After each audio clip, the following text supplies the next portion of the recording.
I didn't start a war with my neighbor. He started it with a pipe. Not a loud fight. Not some dramatic shouting match in the street. Just a quiet, deliberate decision to send his problems straight into my backyard and pretend it wasn't his anymore. And for a while, I almost let him get away with it. I've lived in this house in Millbrook, Oregon, for a little over a decade now. Long enough to know how the land breathes when it rains, how the soil softens, where the water settles, and where it disappears. It's one of those things you don't think about until you've been somewhere long enough to feel it, like the rhythm of a place. My backyard sits just slightly lower than the properties behind mine. Not by much, maybe a foot or so, just enough that during heavy storms, water would naturally drift my way. Nothing aggressive, nothing damaging, just a slow, shallow spread that the ground would soak up within a few hours. It had always been like that, even before I moved in, and the old neighbor, a quiet guy named Leonard, understood that balance without needing to talk about it.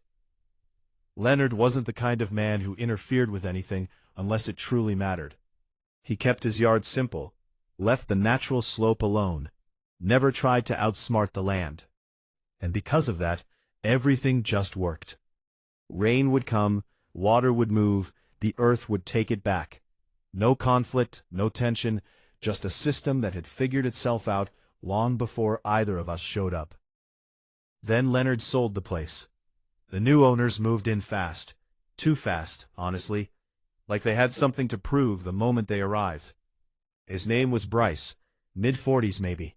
Sharp haircut, always walking like he was late to something important, even when he wasn't. And his wife Dana had this way of looking at everything like it needed to be upgraded immediately.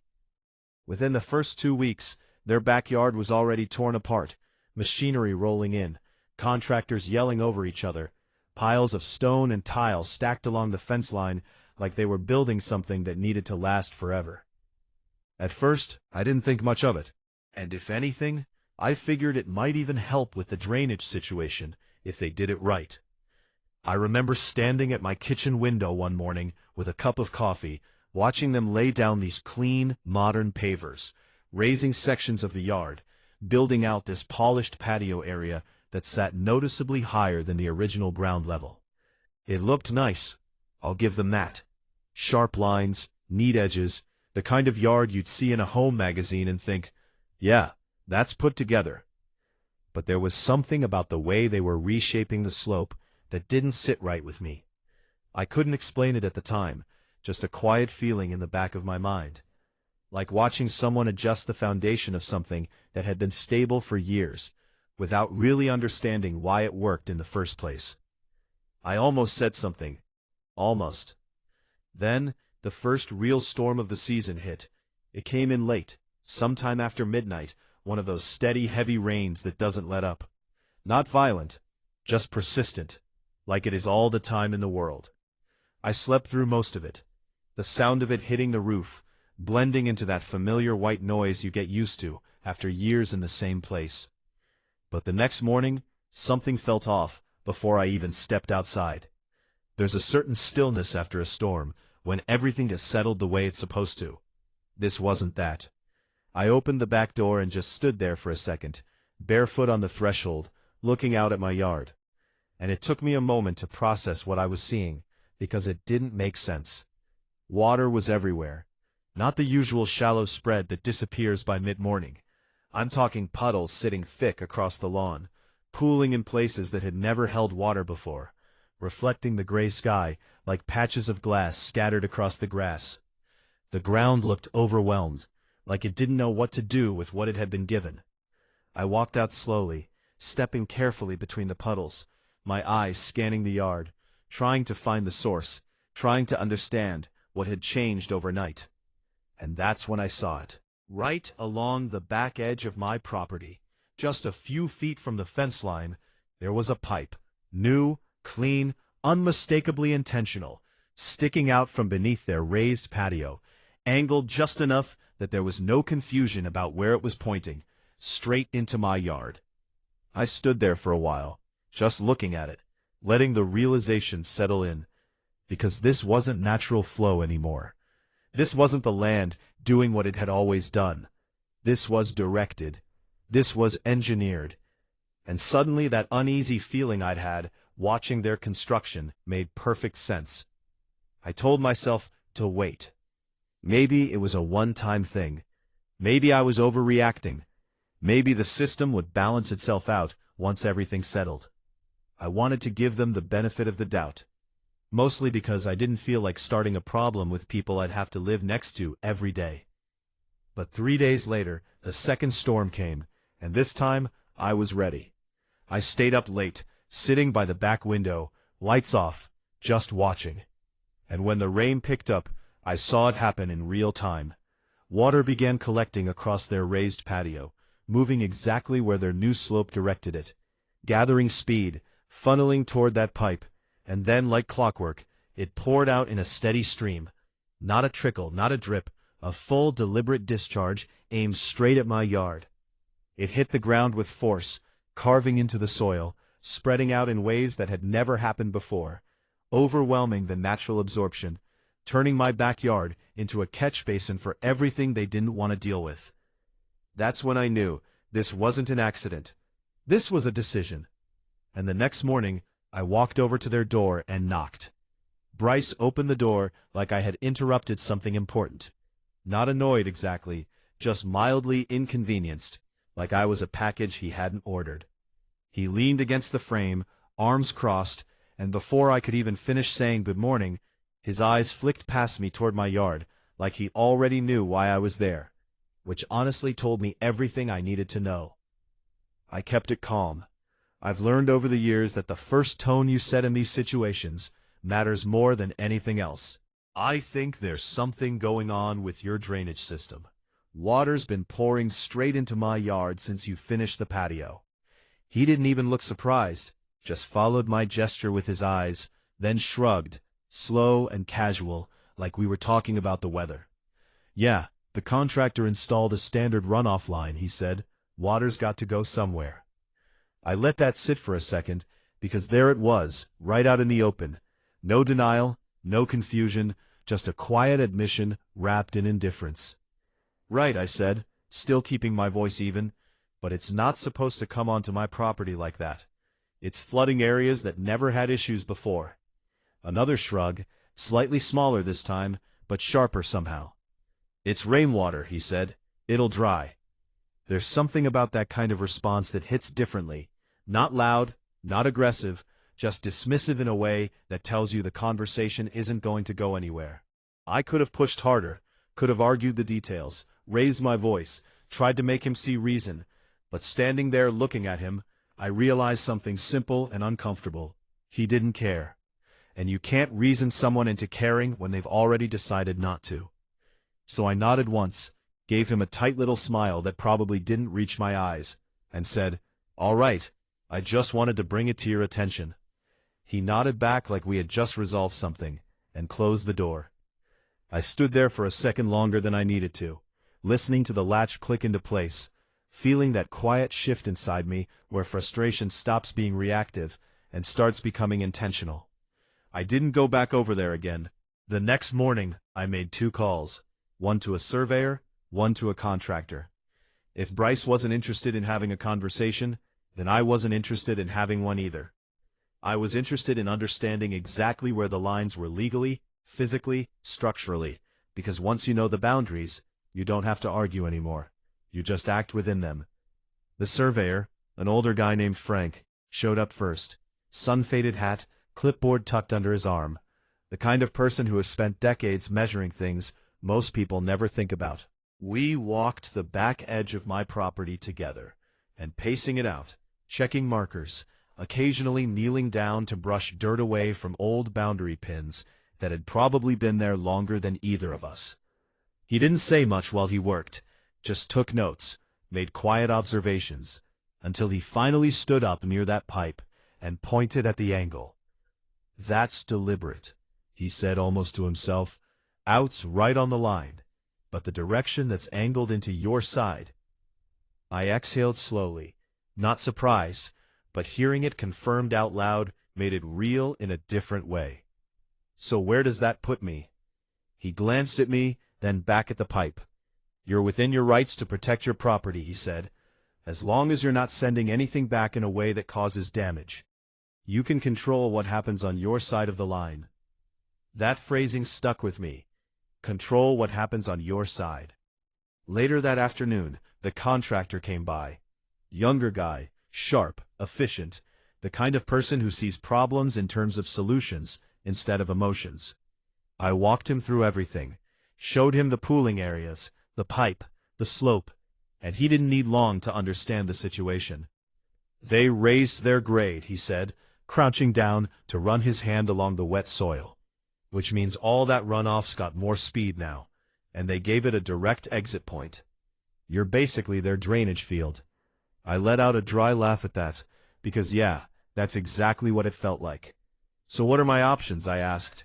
He stood up, brushing his hands off, and looked along the fence line, eyes tracing the path the water had been taking. You don't fight the water, he said, you redirect it. Simple, almost too simple. But then he started explaining it, not just what to do, but why it would work. A raised barrier along the boundary to stop the direct flow. A controlled slope behind it to guide the water laterally instead of inward. And a drainage channel that would carry everything to a specific point, a point we could choose. And where would that point be, I asked, even though I had a feeling I already knew. He looked toward the far corner of my yard, then slightly beyond it, toward the edge of Bryce's patio, where the new construction dipped just enough to be noticeable if you were paying attention. Lowest return path, he said. I didn't respond right away, just followed his gaze, imagining it, the path, the movement, the way water always finds its level if you give it the right direction. This wasn't about retaliation, not really. It was about restoring balance, about taking something that had been forced onto my property and giving it somewhere else to go, naturally. All right, I said, finally, let's do it. A week later, the crew showed up. It started early, the low rumble of equipment, the scrape of shovels, the steady rhythm of work that draws attention, whether you want it to or not. I was out there with them, going over the plan one last time, when I noticed movement at the back door of Bryce's house. Right on cue, he stepped out onto his patio, coffee in hand, squinting slightly in the morning light, trying to piece together what he was looking at. And then Dana appeared beside him, arms folded, both of them standing there in that quiet, watchful way people do when they realize something is happening that involves them. Even as no one has said it out loud yet, they didn't come over right away, just watched. The crew started along the boundary line, marking out the trench first, then bringing in compacted soil, stacking stone blocks with a precision that made it clear this wasn't just decorative, this was structure, intentional, solid, built to hold. I could feel their eyes on us the entire time. It wasn't until the barrier started taking shape, rising higher than a simple edging, that Bryce finally walked over. Slow steps, measured, like he was trying to decide what tone to take before he even opened his mouth. "What's going on here?" he asked, stopping a few feet away, his voice carrying just enough edge to make it a question instead of an accusation. I didn't turn immediately, just finished what I was saying to the contractor, then glanced over at him. "Fixing my yard," I said. He looked past me at the growing ridge, then at the trench forming behind it, his expression tightening just slightly. "That seems excessive," I shrugged, mirroring his own gesture from a few days earlier, letting that moment hang between us. "Water's got to go somewhere," I said. For the first time since I'd met him, he didn't have a quick response. Dana shifted beside him, her eyes moving from the barrier to the pipe, then back to me, like she was starting to connect the dots faster than he was. There was a flicker of something there, not quite concern, not quite realization, but close. They stayed for a few more minutes, watching as the structure took form, as the ground behind it was shaped carefully. Angled with purpose, and then they went back inside without another word. We kept working layer by layer, piece by piece. The system came together, the ridge forming a clean, solid line along the boundary, the soil behind it graded just right, and finally the drainage channel itself, filled with clean stone, running the full length of the barrier like a quiet path waiting to do its job. And at the end of that path, the lowest corner, the return point. By the time the crew packed up and left, the yard looked different. Not just fixed, but deliberate, like it had learned something. All that was left now was the rain. The rain came back 3 days later. Not dramatic, not some cinematic thunderstorm with lightning cracking across the sky. Just a steady, soaking kind of rain that settles in and stays a while. The kind that really tests whatever changes you've made to the ground.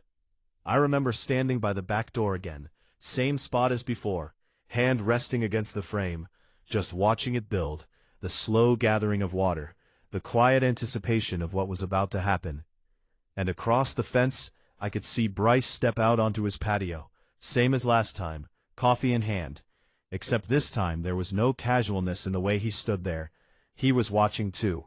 We both were.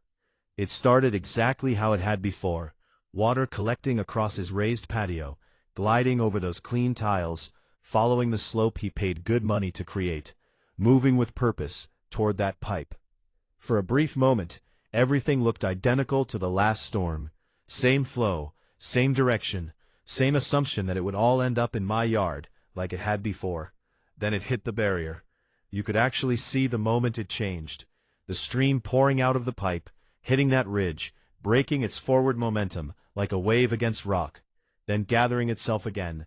But this time, it didn't spread. It didn't sink into my lawn. It turned clean, controlled, predictable. The water slid sideways along the channel, picking up speed as more joined it, guided by the slope we'd carved into the ground, moving exactly where it was supposed to go. No chaos, no flooding, just direction. I stepped out into the rain a little. Not enough to get soaked, just enough to feel it, to be part of that moment instead of watching it through glass. And I could feel it.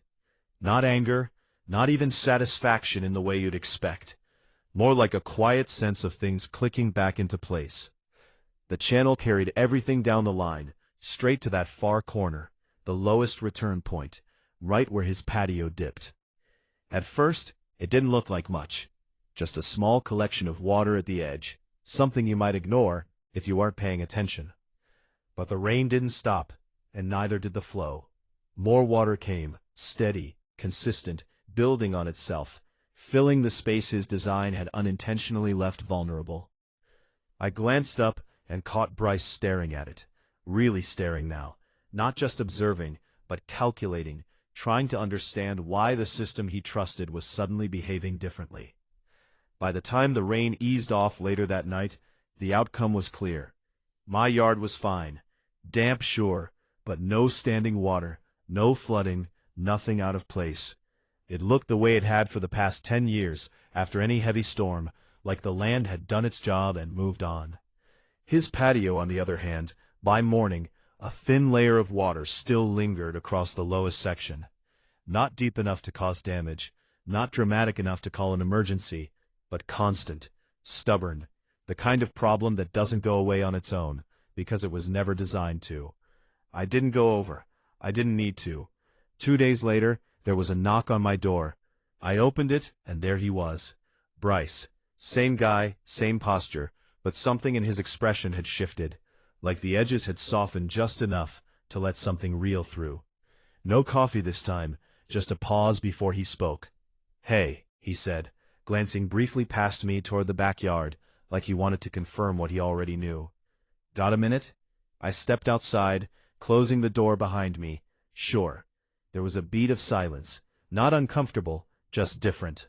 He rubbed the back of his neck, exhaled lightly, then nodded toward the fence. "I've been noticing some water collecting near the patio," he said. "Didn't happen before." I held his gaze for a second, then gave a small nod. "Yeah, I've noticed that too." Another pause, longer this time. He shifted his weight, looking down for a moment before meeting my eyes again. I was wondering if maybe something could be adjusted on your end. I mean, and there it was. Not the same tone, not the same shrug, not the same casual dismissal. This was careful, measured, almost respectful in a way that hadn't been there before. I leaned back slightly, crossing my arms, not defensively, just grounded. It already was adjusted, I said. His eyes flicked past me again toward the drainage channel, then back toward the line where his pipe sat, just out of view. You could practically see the connection happening in real time. The realization that nothing I had done crossed a line, that everything was contained within my property, that the only thing that had really changed was where the water was allowed to go. He let out a slow breath, not frustrated, not angry, just aware. "What do you want?" he asked finally. Simple question, but it carried a lot more weight than the first conversation we had. I didn't hesitate. "Redirect the pipe," I said, "away from my property, the way it should have been done in the first place." No edge in my voice, no threat, just a clear line drawn in the sand. He nodded slowly, like he expected that answer, like he had probably been turning it over in his head before he even walked across the yard. "All right," he said. "Yeah, that makes sense." And just like that, the entire situation shifted. No argument, no escalation, just understanding. A week later, contractors were back at his place. Quieter this time, more precise, adjusting the drainage system, rerouting that pipe, so it no longer pointed at my yard, but instead fed into a proper runoff path along his own property. I watched from a distance, not out of suspicion, just closure. After the next rain, everything worked the way it should have from the beginning. Water moved, the ground absorbed what it could, and the rest followed a path that didn't turn neighbors into problems. We never talked about it again, not directly anyway. There were small things, a nod when we passed each other, a brief morning here and there. Nothing warm, but not hostile either, just neutral. And honestly, that was enough. Because here's the thing. I didn't set out to get revenge. I just refused to carry someone else's problem when they decided it was easier to drop it on me. And sometimes, you don't need to fight people to make a point. You just need to let the consequences of their own decisions find their way back. Now I'm curious what you think. Was that fair? Or did I take it too far by sending the water back his way, even if technically I never crossed the line? Drop your thoughts in the comments. Because situations like this, they're never as simple as they look from the outside. And if you've ever dealt with a neighbor like Bryce, I definitely want to hear how you handled it.